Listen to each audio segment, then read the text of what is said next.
Go. Hi, my name's Karen. Today I'm going to teach you how to make fruit salad. Okay, here are the ingredients you'll need. Well, you can actually use any kind of fruit you would like. But here's the fruit I'm using.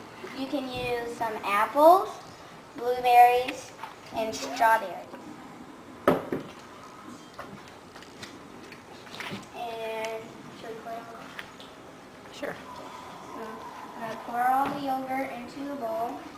It doesn't come out. What out? What?